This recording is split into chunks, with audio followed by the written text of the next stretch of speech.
สวัสดีค่ะพ่อแม่พี่น้องสวัสดีFCทุกท่านเนาะค่ะกลับมาพบมาพอกับเจตาพารวยค่ะในทางช่อง YouTube มือนี้เป็นลาวพัฒนาออกค่ะเป็นวันจันทร์ที่29เนาะค่ะจันทร์ที่29ลาวพัฒนาออก2 ทุ่มครึ่งค่ะเห็นอยู่นี่ประวัติช่อชัยชาญค่ะ0523ตัวบนล่าง00ของเพิ่นวิ่งลูดเข้าไป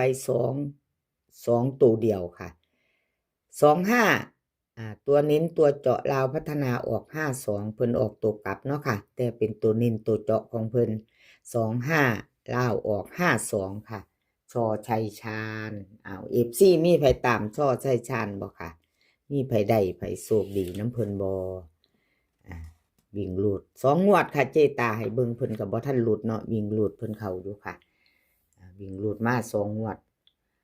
ช่อชัยชาญ25เนาะค่ะเพิ่นเข้าไปวันที่26ที่ผ่านมาค่ะมาไปต่อไปใหม่มื้อนี้กับช่อชัยชาญFC ใครจะไปต่อกับเพิ่นก็เตรียมแคปหน้าจอเนาะค่ะแนวทางใหม่เพิ่นมาแล้ว26เพิ่นก็เข้าไปอยู่กับขอบุญขอบคุณช่อชัยชาญหลายๆเด้อค่ะที่ให้แนวทางมาวางทางช่องของเจตาเนาะค่ะเลขทุกตัวเอามาวางเพื่อเป็นแนวทางโปรดใช้วิจารณญาณในการรับชมเป็นอย่างสูงเนาะค่ะรับชมรับฟังเป็นเพียงแนวทางค่ะมาไปรุ่นน้ำกันมือแรงค่ะลาวพัฒนาแนวทางใหม่เพิ่นรุ่นต่อไปใหม่เนาะค่ะไปใหม่ไปต่อกับชอชัยชาญลาวพัฒนา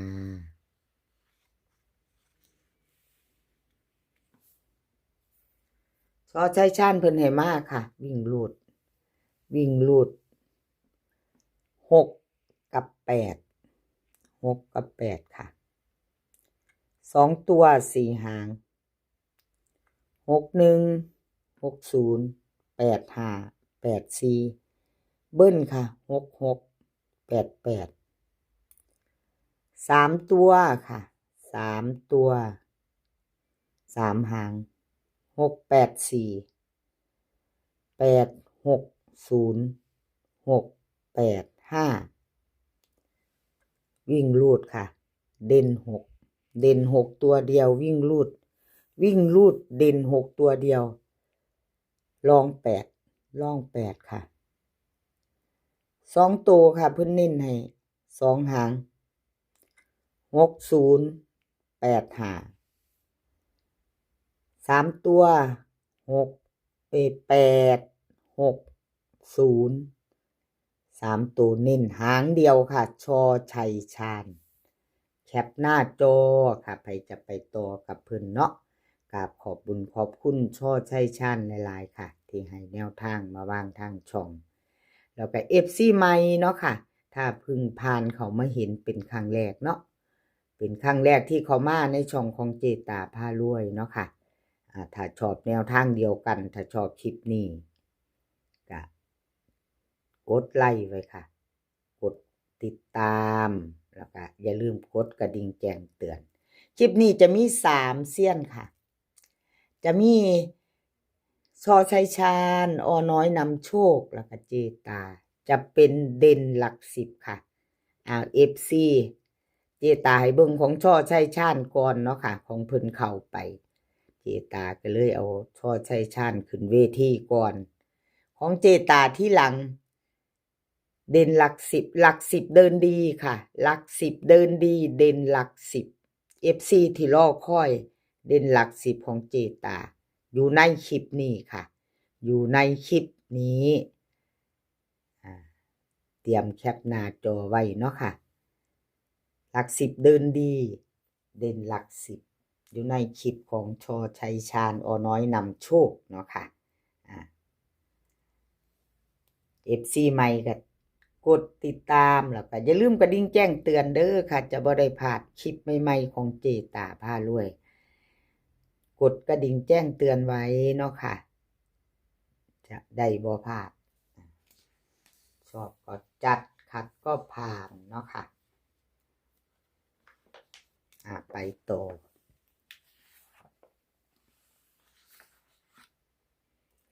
อน้อยนำโชค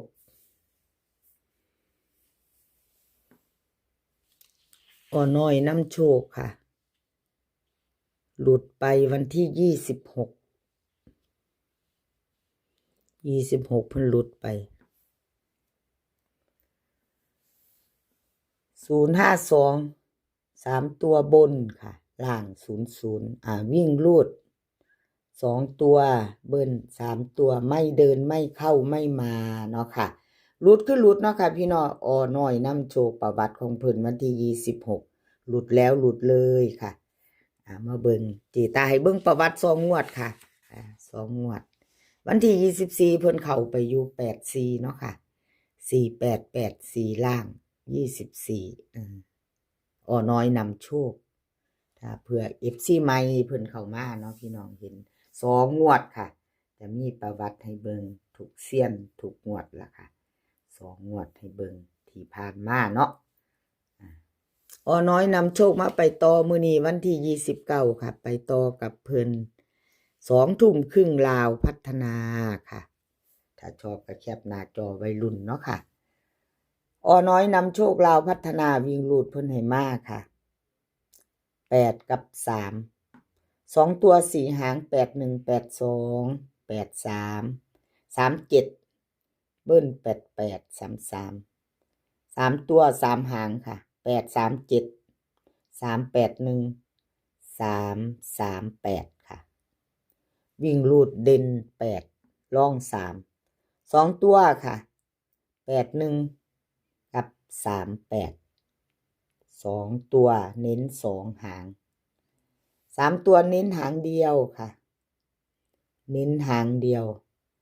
338แคปหน้าจอค่ะใครจะไปต่อกับน้อยนำโชคเนาะค่ะ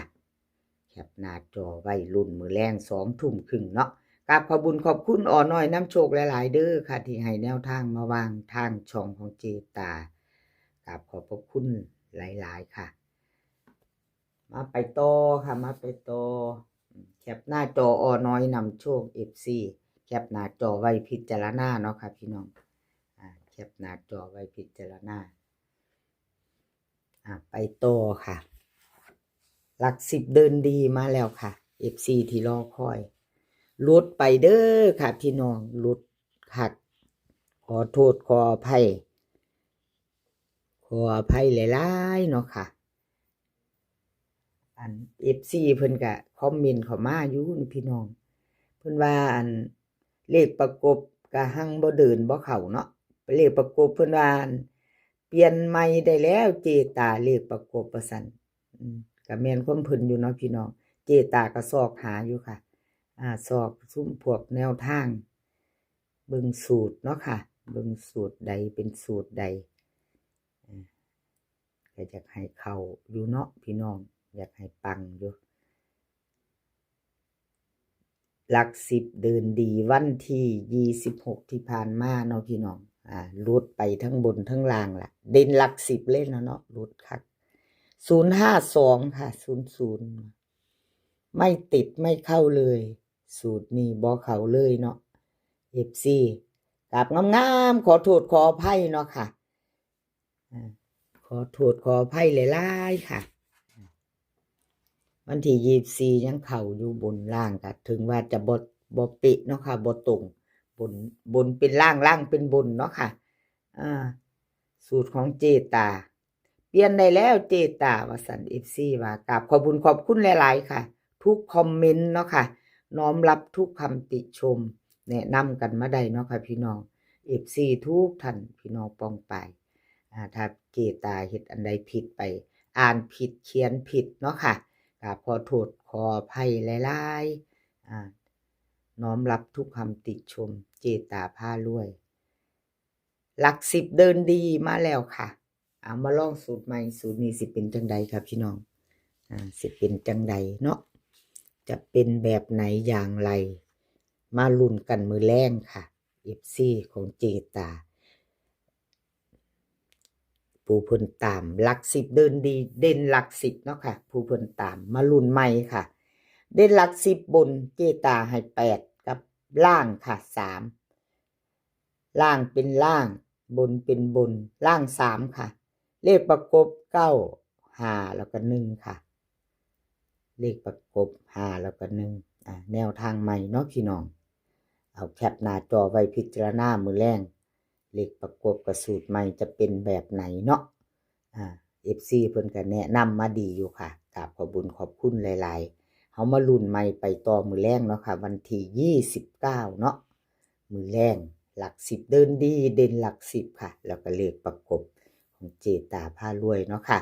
FC ผู้เพิ่นรอคอยผู้เพิ่นถามหาเนาะ